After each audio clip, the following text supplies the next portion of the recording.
Subscribe to our YouTube channel and press the bell icon to get the latest updates. Tuberculosis in India has been such a major health problem that the disease played an important part of storylines in several Indian movie classics, including Amar Akbar Anthony, and Parichay. The India Tuberculosis Report of 2020 suggested that more than 24.04 lakh TB cases were detected in India last year, while over 79,000 people died due to the infection in a year. As you may be aware, TB is an infectious bacterial disease that mainly affects our lungs. Patients with active symptoms such as cough, sometimes blood-tinged, weight loss, night sweats and fever will require a long course of treatment involving multiple antibiotics. If not treated properly, the infection can even be fatal.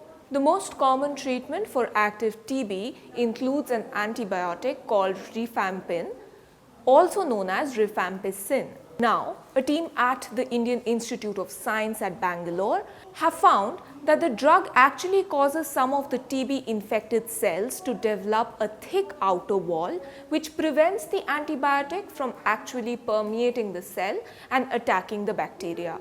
As a result, the bacteria inside the cell continues to thrive despite lethal levels of antibiotics just outside the cell. Not only would this make the treatment ineffective, it may also give rise to the evolution of TB superbugs, the ones that are resilient to rifampicin treatment. Whatever small amount of rifampicin is able to enter these infected but heavily armored cells trigger a stress reaction which causes genetic mutations in the bacteria which makes them rifampicin resistant.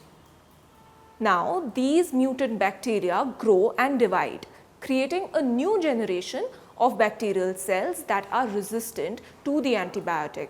This mechanism can partly explain why TB is becoming increasingly drug resistant. According to WHO, about 500,000 people fall ill with drug-resistant TB globally. The researchers said that during the tuberculosis treatment, the antibiotics stay in the patients for a prolonged period as they get continuously replenished through the daily high-dosage regimen. This makes it even more plausible that prolonged exposure to high concentrations of rifampicin might generate the drug resistance.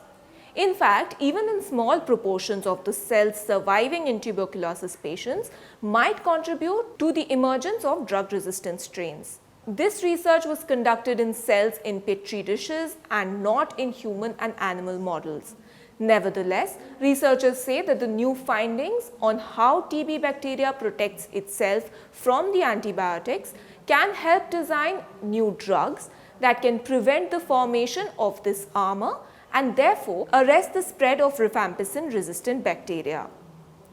This is Mohana Basu for The Print.